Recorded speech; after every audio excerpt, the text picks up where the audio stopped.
Hey everybody, it's Melanie with Lost and Found and welcome back to my YouTube channel. This video today is going to be a super quick one. I have 8 tips for you, things that you can do this week to help boost your antique booth sales. So let's get going. All right, these are not super huge things. They're not massive booth overhauls. They're not huge strategy changes. I do talk about that kind of stuff too here on this channel. These are just things that you can go spend an hour, 2 hours this week. Add a little life to your space, things that you can add on your to-do list and get done. And I really do believe that they can help boost your sales, add some life to your space. All right, so tip number 1 is to dust, clean, and vacuum. Now, I know that that does not sound glamorous, but I mean, we can all agree that antique malls are some of the dirtiest, dustiest places that we can go to shop besides the hardware store, right? Stuff is notoriously dirty there, and nothing says I don't care about my booth or the stuff I'm selling you like a super dusty booth space. So think about how often you dust your house and how often you don't dust your booth. So go up there with all of your really nice, clean smelling cleaners and clean and dust your space as much as you can. It will help it smell better, feel better. It will communicate to your customers that this stuff isn't old, it hasn't been sitting around here for forever, and you are welcoming them into your booth to shop. All right, tip number 2, while you're cleaning and dusting, move your stuff around. Now, I'm not talking about a huge booth overhaul. This doesn't have to be you spend an entire day and you redo your whole space. Pick one vignette and redo it, or take 4 big items and move them someplace else, okay? Again, you've got repeat shoppers that are coming to your space week after week, and if they see the same stuff in the same place, that communicates to them that your stuff isn't selling, which says to them it's not worth them buying. People want to shop places where the stuff is moving, where it's hot. So you can kind of recreate that idea by constantly moving your stuff around. It's amazing how you can take something and restage it and put it to the other side of your booth, and maybe you've had it for like weeks and then it sells. It happens all the time. So pick just a few large items or one vignette, move it around, restage it while you're doing your cleaning. All right, tip number 3, while you're up there cleaning and moving some stuff around, I want you to declutter your space. The majority of booths out there, raise your hand if you are guilty of this, have too much stuff, because we have been sold this lie that says to make money as a booth seller, you have to cram your booth full to the gills. And I'm sorry, y'all, but that's just not true. What that winds up doing is creating a cluttered, dusty, overwhelming booth space. So here's what I want you to do. While you're cleaning and moving stuffing around, I want you to look at everything in your space. And if it doesn't make sense with the vignette that you have, if it doesn't make sense with your theme, if it doesn't fit, if you don't have a place for it, then take it home.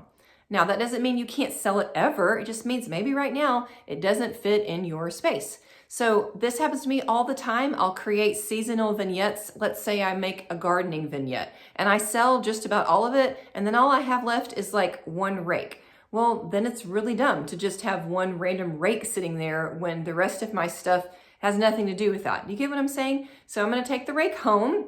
Maybe I'll use it for a little while, and then when the fall comes, I'll bring it back and create another vignette around raking leaves. Do you get what I'm saying? Okay. You've probably got stuff up there that was part of a vignette and everything else sold, and now it doesn't make sense. Or you bought it thinking you can make a little bit of money on it, but it doesn't fit with your brand. Or you just don't have a place for it and it's piled on the floor and people are tripping over it. Anything like that, take it home. Declutter your space. I know that it sounds counterintuitive that to boost your sales, Melanie, you're telling me to have less stuff in my booth.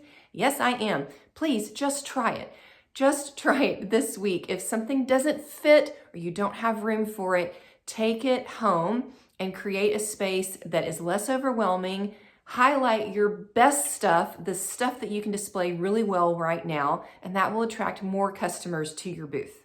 Okay, number 4, this is specific for furniture. If you're trying to sell furniture, you guys restage your furniture piece. If you've got a cluttered booth and you've got furniture that has so much stuff piled on top of it, that you really don't see the furniture anymore, you're gonna have a hard time selling that piece of furniture. So if you have a great table that you've been trying to sell, but you've just used it to display all this other stuff, this week I want you to try to stage it as an actual table. Take everything else off, try getting some nice plates, maybe some thrifted placemats, set up a nice pretty spring tablescape. Stage it as it actually would be used in somebody's house rather than piled with a nightstand and another table and 20 toolboxes and all this other stuff, right? We do that all the time. We use our furniture to display other stuff and then the furniture gets lost. So declutter and restage at least one furniture piece this week and try to stage it in a way, again, that it's actually used in someone's home. So a table, like I said, set it like a dining table. If it's a dresser, stage it like an actual dresser. Put a little lamp, maybe a couple picture frames. Keep it minimal and highlight the furniture itself, not all of the items on the furniture. Okay, tip number 5, if you have electricity in your booth and you don't have any lighting, this week take some lighting up there. At least one lamp. Plug it in and turn it on. Or can you put some battery powered twinkle lights? You can grab those off Amazon, super easy. And if you don't have electricity, those work. Stick some batteries in them. They will eventually, you can have settings where they turn off, after a while. But put some light in your booth, add some ambiance, especially if you've already got electrical plugs in there. Take advantage of that. Turn on a light in your booth space and add a little bit of extra light and ambiance, and that will help attract new shoppers to your space this week also. Okay, we're at tip number 6 now. I want you to go look at your booth and the inventory that you've had for a long time and strategically mark down just a few items. Now notice, I'm not saying slap up an everything 20% off sale. No, I don't want you to do that. What I want you to do is pick a few things that you've had for a long time, and just those few items, I want you to mark them down. Here's how I do this in my spaces. I get these brightly colored little small sticky pads and I write sale and the new price, and I staple this onto the existing tag that's already on there. A couple of these scattered throughout your booth will draw people's eyes. It'll catch their attention. Shoppers love a sale, and so it will bring people into your space, and you might sell the items that you marked down, or you might find yourself selling other items because these are getting people in there to look. So what happens when you just put up a sale sign and you put everything on sale is that you train your shoppers over time to only shop with you when you've got your stuff on sale. And then you're just getting the other dealers, the pickers, the people that like freebies and cheap stuff, right? That's us. That's who we are as shoppers. And you don't want ultimately those folks shopping your booth. You want the higher end shoppers who are happy to pay higher prices. So don't be the booth that always has everything on sale or a booth wide sale. If you want to run a sale, pick just a couple items and mark those down instead. Okay, tip number 7. I want you to do a live tour on your social media channels. Now, if you don't have social media for your antique booth business, you need to stop watching this video right now and you need to go do that. So I'm talking about a business Facebook page or a business Instagram account. And on both of those platforms, you can take your phone and you can go live. You don't even have to show your face. Turn it around and do a tour of your space. So live videos in any form are super popular right now on social media platforms. People love to watch them. They have gotten lazy through COVID and they don't always want to go walk around what's in your booth. And so you go ahead and show them what's in your booth. They're going to sit there on their phone while they're having lunch, whatever. They're going to watch your video. They're going to get excited about it. And then they're going to want to come in and see what you have. So here's the deal. Ultimately, it is not your mall owner's job to market your booth. It is your job to market your booth. If you want to hear more about how I teach people to use their business Facebook page, you can check out this video right here. But you need to take some ownership of this. And if you haven't ever done a live tour of your space this week, try it out. Go do it. Then, if somebody sees something that they like, which there's a good chance that they will, and asks about it, reply to them. Give them the price. Offer to ship it to them. Go up there, get it from your booth, bring it home and mail it to them. Yes, you can do it. It's your stuff and you're marketing it, right? So if you don't know how to ship items, it's not that hard. I promise it's not that scary. You can check out this video here. I show you how you can ship items to people without having an online store. All right, tip number 8. This is our last one, and it's again for our social media.